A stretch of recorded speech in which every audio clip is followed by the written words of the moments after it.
नमस्कार, मैं हूं आपके साथ सृष्टि श्रीवास्तव। कॉमेडियन कुणाल कामरा को लेकर इस वक्त महाराष्ट्र में बवाल मचा हुआ है।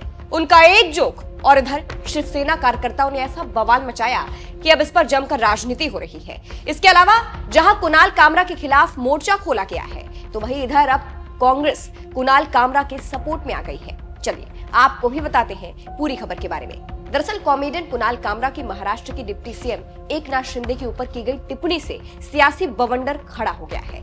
इस मुद्दे पर भी पक्ष और विपक्ष आमने सामने है। जिस तरह से शिवसेना कार्यकर्ताओं ने हैबिटेट स्टूडियो में तोड़फोड़ की, उसके बाद अब कांग्रेस ने कुणाल कामरा का सपोर्ट किया है। कुणाल कामरा के समर्थन में आई Congress. Social media platform X पर कांग्रेस नेता सुप्रिया श्रीनेत ने कुणाल कामरा का सपोर्ट करते हुए उन तस्वीरों को पोस्ट किया है जिसमें शिवसेना कार्यकर्ताओं ने तोड़फोड़ की है। उसको पोस्ट करते हुए लिखा गया है, एकनाथ शिंदे के जाहिलों की जमात गद्दारी करेंगे, लेकिन गद्दार बुलाई जाने पर दिक्कत है। जिस तरह से सुप्रिया श्रीनेत ने कुणाल कामरा का सपोर्ट किया है, उसके बाद से कहा जा रहा है कि कांग्रेस का स्टैंड क्लियर हो गया है और कांग्रेस ने कुणाल कामरा का सपोर्ट किया है। संजय राउत ने भी दिया साथ।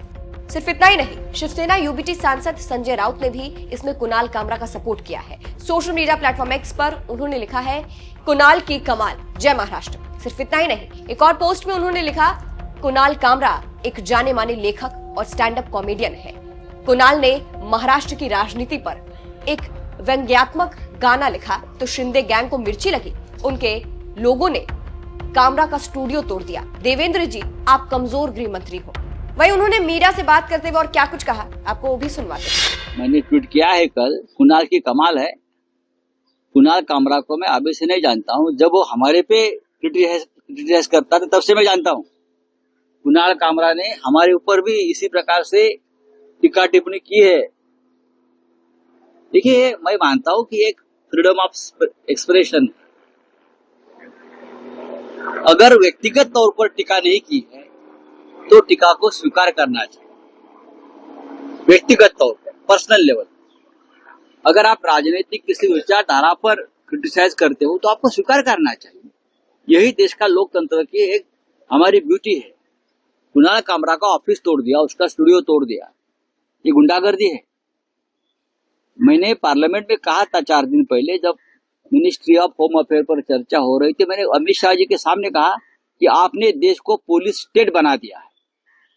ये पुलिस राज चल रहा है, लेकिन महाराष्ट्र में गुंडा राज चल रहा है। बीड से लेकर नागपुर, नागपुर से लेकर मुंबई, मुंबई के पुलिस कमिश्नर का तबादला होना चाहिए ये केस में। उनके होते हुए कैसा होता है? अब वो किसी को पकड़ लेंगे, ये करेंगे, वो करेंगे। मुख्यमंत्री ने कहा है जो दंगेखोर है नागपुर के, उनको छोड़ूंगा नहीं, और जो नुकसान हुआ है उसकी पूरी भरपाई दंगेखोरों से करेंगे। तो कल खार में जो स्टूडियो तोड़ा है कुणाल कामरा का, उसकी भरपाई कौन करेगा?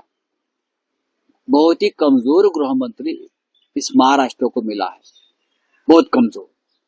वो एक गृह मंत्रालय नहीं चला पा। वहीं इस पर महाराष्ट्र के उप मुख्यमंत्री अजीत पवार भड़के हैं। महाराष्ट्र के उप मुख्यमंत्री अजीत पवार ने इस मामले में कहा, मैंने देखा है किसी को भी कानून, संविधान और नियमों से परे नहीं जाना चाहिए। संविधान ने आपको, हम सबको बोलने का अधिकार दिया है, लेकिन जो अधिकार में है वही बोलना चाहिए। वैचारिक मत अलग हो सकता है, विचारधारा अलग हो सकती है, मतभेद हो सकते हैं, लेकिन ध्यान रखा जाना चाहिए कि उनकी बात से पुलिस या कानून व्यवस्था में कोई दिक्कत ना हो। इसका ध्यान हर किसी जिम्मेदार नागरिक को रखना चाहिए। कुणाल कामरा ने क्या कहा, अब आपको बता देते हैं कि आखिर कुणाल कामरा ने ऐसा क्या कहा था जिस पर बवाल मच गया। कुणाल कामरा ने मजाकिया अंदाज में महाराष्ट्र के डिप्टी सीएम एकनाथ शिंदे का बिना नाम लिए उन पर एक विवादित गाना गाया। कुणाल कामरा गाते हुए कहते हैं, थाने की रिक्शा, चेहरे पर दाढ़ी, आंखों में चश्मा, हाय एक झलक दिखलाए, कभी गुवाहाटी में छिप जाए, मेरी नजर से तुम देखो, गद्दार नजर वो आए, हाय मंत्री नहीं वो दल बदलू है, और कहा क्या जाए, जिस थाली में खाए उसी में छेद कर जाए। कुणाल कामरा ने एकनाथ शिंदे का नाम तो नहीं लिया, लेकिन ये तंज उन पर ही माना जा रहा है। जब ये वीडियो वायरल होने लगा, उसके बाद शिवसेना कार्यकर्ताओं ने हैबिटेट स्टूडियो में तोड़फोड़ की थी और उस होटल पर भी हमला बोला था, जिसमें कथित तौर पर कॉमेडियन ने ये वीडियो शूट किया था। जिसके बाद भारतीय न्याय संहिता धारा के तहत शिवसेना नेता राहुल कनाल समेत लगभग 40 लोगों के खिलाफ मामला दर्ज किया गया है। तो इससे आप समझ सकते हैं कि किस तरह से इस वक्त कॉमेडियन कुणाल कामरा के बयान पर बवाल मचा हुआ है। उनके इस बयान को आप कैसे देखते हैं? कमेंट करके अपनी राय जरूर बताइएगा। नमस्कार।